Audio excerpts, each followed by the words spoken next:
But it's one rule for Labour politicians and one rule for the rest of us. Chancellor Rachel Reeves broke the law. She was renting out a property without a rental licence. She then misled the Prime Minister, the ethics advisor and the public when she said she didn't realise she needed one. Well, that's interesting because she actually posted on X just 11 days ago this.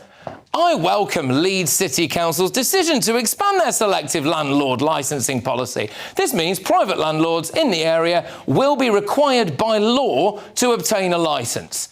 Right, so then all that came out. Miraculously, she's changed her story, hasn't she? Now it's the estate agent's fault. For once, I'm on the side of the estate agents. So they said that they'd sort it, and then they didn't. Well, I'm sorry, but if that was you or me, I have a feeling that we'd suddenly find that the onus was still on us to make sure that it had been done. For example, if you have an accountant and they come up with some, clever tax scheme, well, it's ultimately you who has to pay it, isn't it, when it's found that they messed it up, just ask Jimmy Carr. But what punishment could Rachel Reeves face in the real world? What would we face, right? Unlimited fines. Upon conviction in a magistrate's court, the landlord may face an unlimited fine. Civil penalties. Local authorities can impose a financial penalty of up to £30,000 per offence as an alternative to court prosecution. Rent repayment orders. Rachel Reeves could owe 38 grand to her tenants. They can ask for 12 months' rent. Banning orders. Landlords who commit serious offences, including operating without a licence, may face a banning order preventing them from running a rental property in the future. This is my favourite, though. Inclusion on the rogue landlord database. Yeah, brilliant. Yeah, lovely stuff. Convicted landlords may be added to a national or local rogue landlord database. By the way, the same council, Southwark Council, just prosecuted a man who broke the same law as Rachel Reeves. So that's happened.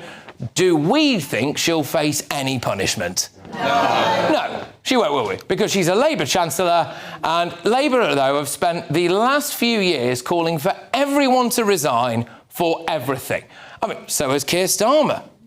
You cannot be a lawmaker and a lawbreaker. And it's time to pack his bags.